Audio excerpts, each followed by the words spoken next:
मत जुर्अतो हिम्मत का है इजहार, सीधी बात रिवायात सहाफत का अलंबरदार, सीधी बात। नाज़रीन गिरामी अस्सलामु अलैकुम वरहमतुल्लाहि वबरकातुहू। सीधी बात के ताज़ा तरीन प्राइम टाइम में आप लोगों का इस्तकबाल है।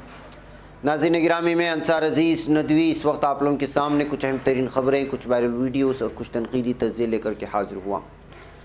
नाज़रीन, ख़बरों की सुर्ख़ियों की तफसीलात में गए बग़ैर मैं आप लोगों से दरख्वास्त कर लूँ कि जिन अहबाब ने हमारे चैनल को सब्सक्राइब नहीं किया है, सब्सक्राइब कर लें। हमारे इन वीडियोज़ को दूसरों तक पहुँचाने में हमारी मदद करें, लिंक को शेयर करें। इदारे की मजबूती आप लोगों की मजबूती है। नाज़रीन गिरामी, आप लोग लिंक्स को शेयर करने में थोड़ी सी सुस्ती बरत रहे हैं। बहर कैफ नाज़रीन गिरामी, आइए आपको मैं सबसे पहले एक ख़बर की जानिब ले चलूँ, बल्कि सूरत की जानिब। बाज़ लोगों ने ये तस्वीर दो शेयर करके ट्विटर में इस बात का दावा किया है कि सूरत से ताल्लुक़ रखने वाले इस 22 साला नौजवान को सूरत की पुलिस ने महज इसलिए मार मार करके कोमा में ले गए क्योंकि वो मास्क नहीं पहना था। जी हाँ, जिस शख्स ने इस दो तस्वीरों को शेयर करके ट्विटर में दावा किया है, उसने बताया है कि इस नौजवान का नाम समीर अंसारी है, इसकी उम्र 22 साल है और एक मुस्लिम ब्लॉगर है, और पुलिस ने इसको इस वजह से मारा क्योंकि वो मास्क नहीं पहना था और इस कदर उसको पीटा गया कि वो इस वक्त कोमा में है और मौत हयात के कशमकश में इस वक्त वो एक अस्पताल में सख्त निगहदाश्त वाले कमरे में एडमिट है। जब इसके घर वाले हॉस्पिटल पहुँचे तो उन्होंने देखा कि वो नंगा था और वही उसके चेहरे पर, उसके सारे जिस्मों पर मारे हुए निशानात मिल रहे थे।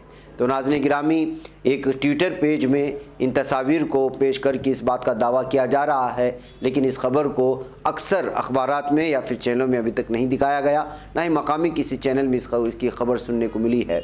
बहरकैफ एक ट्विटर अकाउंट होल्डर ने जो है इस बात का दावा किया है कि एक मुस्लिम ब्लॉगर को इस कदर मारा गया है। एक तरफ ये जुल्म सितम की कहानी नाज़रीन गिरामी, तो दूसरी जानिब अब ख़बरों से भी तकलीफ़ होने लगी है और ख़बरों को भी जय महाकाली कह कर के उनको तोड़ फोड़ मचा रहे हैं, और वो भी ख़वातीन।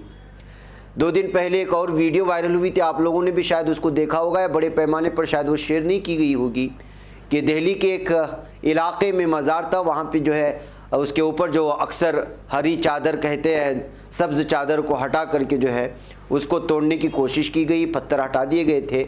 अब ये दूसरी वीडियो वायरल हो रही है और ये हिंदुत्व के कारकुन इसको गिराते गिराते जय महाकाली के नारे भी लगाते नज़र आ रहे हैं।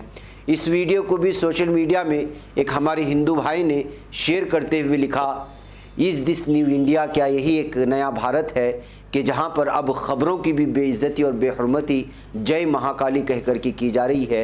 ये कहते हुए हमारे एक हिंदू भाई ने इस वीडियो को शेयर करने की कोशिश की थी, जिसको मैंने आप लोगों के सामने रख कर के इस वक्त जो कुछ हो रहा है दिल्ली और दिल्ली के आसपास में ख़बरों की जो बेहरमती हो रही है, उससे आप अंदाज़ा लगा सकते हैं।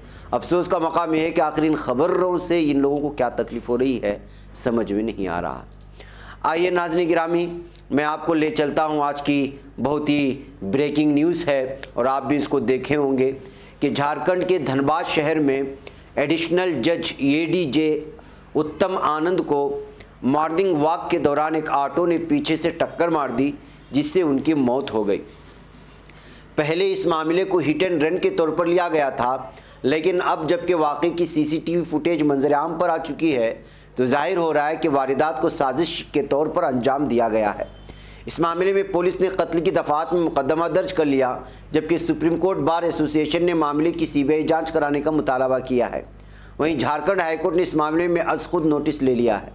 ख्याल रहे कि धनबाद के एडीजे उत्तम आनंद बुध की सुबह शहर पर निकले थे, तभी पीछे से एक ऑटो ने दानिस्ता तौर पर उन्हें टक्कर मारी, जिससे वो लहूलुहान होकर गिर पड़े। बाद में उन्हें शहीद निर्मल महतो मेडिकल कॉलेज अस्पताल इलाज के लिए दाखिल कराया गया, लेकिन वह जख्मों की ताब ना लाकर दम तोड़ गए।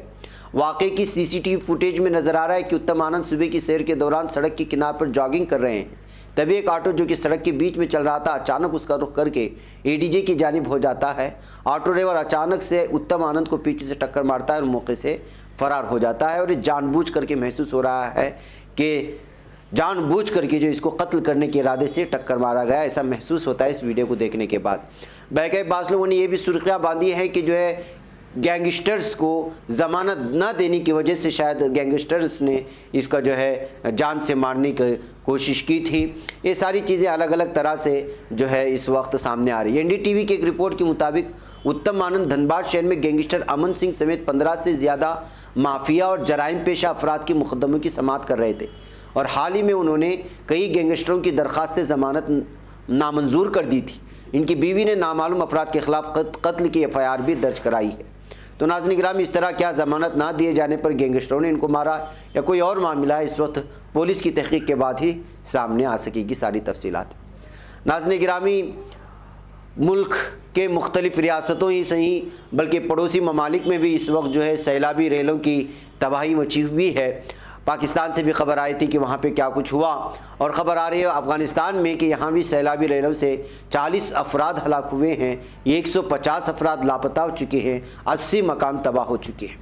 जी हाँ नाज़रीन गिरामी, अफ़गानिस्तान में शदीद बारिशों के बाद आने वाले सैलाबी रेलों ने नूरिस्तान रियासत में ज़बरदस्त तबाही मचा दी है। ज़िला कामदेश में बुध की शब आने वाले रेलों की जद में आने के सबब कम अज़ कम 80 मकानात तबाह हुए, जबकि 150 अफराद लापता हैं, जिनमें से 40 अफराद की लाशें बरामद हो चुकी हैं। हलाकतों में मज़ीद इजाफे का इम्कान है। तो नाज़रीन गिरामी, अक्सर मुल्कों में भी ये तबाही देखी जा रही है और हमारी रियासत में तो कोकण का हाल आप जानते हैं, महाराष्ट्र के। हमारी सीधी बात की टीम भी इस वक्त जो है वहाँ पर तहकीक की और छानबीन की काम कर रही है। शायद 1-2 दिन के बाद हमारे सीधी बात फाउंडेशन से भी वहाँ पे जो है इमदादी कार्रवाई शुरू होगी कोकण के इलाक़ों में। इस वक्त वहाँ के मकामी सतह पर तहकीक और बहुत सारी चीज़ों को कलेक्ट करने की कोशिश हो रही है। बहरकैफ नाज़रीन गिरामी, हालात बहुत ही ख़तरनाक हैं इस वक्त सैलाब की वजह से, बल्कि यूँ समझिए कि आपकी ज़िंदगी भर की बनाई हुई पूंजी पल भर में आपकी नज़रों के सामने अगर वो ढह जाए, बह जाए और आप जो है पूरी तरह से आरी हो जाए और कोई आपके आसपास बेयारो मददगार हो जाए, कोई आपके आसपास ना हो, तो आप कैसे महसूस करेंगे। ऐसे हालात इस महाराष्ट्र के अक्सर कोकण इलाक़ों के हैं जिसका हम अंदाज़ा नहीं लगा सकते। बहके वहाँ की तहकीक और वहाँ की मकामी सतह की सारी छानबीन आने के बाद मैं आप लोगों के सामने सारी तफसीलात रखूँगा। आइए नाज़रीन गिरामी, मैं एक और ख़बर की जानिब आपको ले चलूँ और वो है असमत दरी के मुलजिम ने फांसी लगा ली तो 3 पुलिस एहलकारों को मुअत्तल कर दिया गया। जी हाँ, उत्तर प्रदेश की ज़िला हमीरपुर के मौधा इलाके में असमत दरी के मुलजिम ने लॉकअप में फांसी लगा करके खुदकुशी कर ली है। हादसे के बाद लापरवाही बरतने के इल्ज़ाम में एक सब इंस्पेक्टर और 2 सिपाहियों को मुअत्तल कर दिया गया। पुलिस ज़राए ने बताया कि महोबा के खन्ना इलाके के घंडवा ग्राम बाशिंदा संजय 22 मौधा इलाके ग्राम करिया से नाबालिग लड़की को अपने साथ लेकर आया था और उस लड़की के बयान के मुताबिक उसके साथ जो है उसने असमत दरी की थी, जिसकी वजह से उसके बाद उसको गिरफ़्तार कर लिया गया था और लॉकअप में उसने खुदकुशी कर ली। नाज़रीन गिरामी, मैं आपको टोक्यो ओलंपिक्स में एक और मुसलमान बहादुर खिलाड़ी की दास्तान सुनाऊँ जिन्होंने एक मरतबा फिर इसराइली जूडो जो खिलाड़ी हैं उससे जो है लड़ने से इनकार कर दिया है। जी हाँ, आप लोगों को तो मालूम ही है कि इस वक्त जो है इसराइलियों से लड़ने के लिए अक्सर मुसलमान खिलाड़ी दूर हटते हैं फ़िलिस्तीनियों से यकजहती के लिए। अल्जीरिया के फ़ातिही नूरैन के बाद मोहम्मद अब्दुल रसूल जो कि सूडान के हैं, उन्होंने जो है जिनकी उम्र 27 साल बताई जा रही है, उन्होंने 73 kg के जूडो कंपटीशन में इसराइली बिलमुकाबल जिसको तोहर बतबूल के नाम से जो मशहूर है उसके साथ लड़ने से इनकार कर दिया। तो इस तरह अब इसराइली खिलाड़ी से जो है ना लड़ने का फ़ैसला लेने वाले 2 मुस्लिम खिलाड़ी हो चुके हैं जिनकी सराहना हो रही है उनके ममालिक में। नाज़रीन, आप लोगों को मालूम होना चाहिए कि इस तरह के वर्ल्ड में मशहूर होने वाले टोक्यो ओलंपिक्स इस तरह में बहुत मुश्किल से आपको जगह मिलती है और बहुत मुश्किल से जो है इस लिस्ट में आपका नाम शामिल होता है। इतनी दूर आने के बाद इस तरह का फ़ैसला लेना कोई मामूली बात नहीं होती, लेकिन सिर्फ फ़िलिस्तीनियों से यकजहती और इसराइलियों के उनके जुल्मों और उनकी दहशतगर्दी को सारे आलम में बताने के लिए इस तरह के फ़ैसले लेना जिगर गुर्दे की बात होती है और वाकई में इन खिलाड़ियों की सराहना होनी चाहिए। आइए नाज़रीन गिरामी, सऊदी अरब ले चलूँ। यहाँ पर कोविड रेड लिस्ट में हिंदुस्तान समेत 16 ममालिक के लिए 3 साला सफरी पाबंदी का ऐलान किया गया है। जी हां, सऊदी अरब ने भारत समेत कोविड-19 रेड लिस्ट में शामिल ममालिक जाने पर अपने शहरियों पर 3 साल के लिए सफरी पाबंदी और भारी जुर्माने का ऐलान किया। यानी अगर आप सऊदी शहरी हैं तो आप भारत नहीं आ सकते 3 साल तक, और अगर आएंगे तो आप पर जो है जुर्माना भी होगा। मंगल के रोज़ गल्फ न्यूज़ ने सऊदी प्रेस एजेंसी SPA की खबर के हवाले से बताया है कि बिलाशुबा पाबंदी वाले ममालिक में जाना कोरोना उसूल के ख़िलाफ़ और सऊदी अरब की ताज़ा तरीन हिदायतों की खिलाफ वर्जी है। SPA के मुताबिक सऊदी वज़ारत दाखिला के अहदेदार ने सऊदी शहरियों को हाल ही में पाबंदी वाले ममालिक का सफ़र करने के लिए मुतनब्बे किया है, क्योंकि इन ममालिक में कोविड-19 के वाक़यात और उसकी नौइयत में तेज़ी से इजाफा हुआ है। रेड लिस्ट में मुत्तहिदा अरब इमारात के नाम शामिल हैं। इमारात, लीबिया, शाम, लबनान, यमन, ईरान, तुर्की, Armenia, Ethiopia, Somalia, Congo, Afghanistan, Venezuela, Belarus, Hindustan और वियतनाम शामिल है। इन ममालिक को अगर कोई सऊदी शहरी सफ़र करता है तो उस पर सख्त जुर्माना आयद होंगे और 3 साल की पाबंदी भी हो सकती है। नाज़रीन गिरामी, भारतीय वज़ारत दाखिला ने 28 जुलाई बुध के रोज़ कश्मीर से मुतालिक एक सवाल के जवाब में कहा है कि कश्मीर को रियासत का दर्जा दोबारा मुनासिब वक्त पर उसी सूरत में दिया जाएगा जब वहाँ हालात मामूल के मुताबिक हो जाएंगे। शिवसेना की रुकने पार्लिमान प्रियंका चतुर्वेदी ने राज्यसभा यानी पार्लिमान के ऐवान बाला में इस हवाले से एक सवाल पूछा था, जिसके जवाब में हुकूमत ने अपना मौक़िफ़ पेश किया है। भारतीय वज़ीर-ए-आज़म नरेंद्र मोदी की क़ियादत में भारतीय जनता पार्टी की हुकूमत ने 5 अगस्त 2019 को कश्मीर को खुसूसी आइनी इख्तियारात देने वाली आइनी शिक 370 को ख़त्म करते हुए उसका रियासती दर्जा भी ख़त्म कर दिया था और रियासत जम्मू कश्मीर को मरकज़ के ज़ेर इंतज़ाम 2 अलहदा ख़ित्ते में तकसीम कर दिया था। भारतीय हुकूमत ने जब इन इक़दामात का ऐलान किया था उस वक्त भी ऐवान में रियासती दर्जा बहाल करने का वादा किया गया था। इसीलिए हुकूमत से पूछा गया था कि आखिर हुकूमत ऐसा कब करेगी। वज़ारत दाखिला ने अपनी मुख्तसर से जवाब में कहा, हालात नॉर्मल होने के बाद मुनासिब वक्त पर रियासत का दर्जा बहाल करने पर गौर किया जाएगा। इस तरह से एक सवाल के जवाब में ये वाज़े कर दिया कि जब तक यानी कि कश्मीर में हालात बराबर नहीं होंगे तो यहाँ रियासत का दर्जा इसको नहीं मिल पाएगा। शायद ये दबे अल्फाज में कहना चाह रही थी बीजेपी हुकूमत, मरकज़ी हुकूमत। नाज़रीन गिरामी, आखिर ओवैसी को यूपी में संभल कर रहने का मशवरा कौन दे रहा है?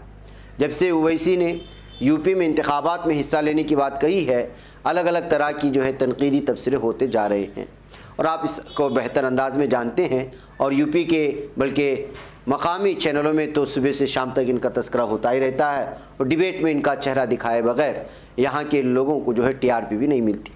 बहरकैफ, यूपी में आइंदा साल होने वाले इंतखाबात के पेश नज़र सियासी पार्टियाँ तैयारियाँ तेज़ कर दी हैं, हिकमत अमली बनाने में मसरूफ़ है और सीटों को लेकर भी मकामी सतह पर कारकुनान अपने सतह से जुड़ गए हैं।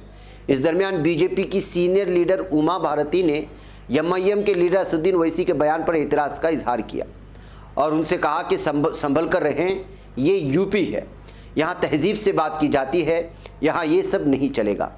दरअसल असदुद्दीन ओवैसी ने कुछ वक्त पहले कहा था कि वो यूपी में लैला बन चुके हैं और यूपी के CM उन्हें मजनू की तरह याद करते हैं। इनके इस बयान पर उमा भारती ने कहा कि मैं उन्हें बहुत मुहज़्ज़ब शख्स समझती थी।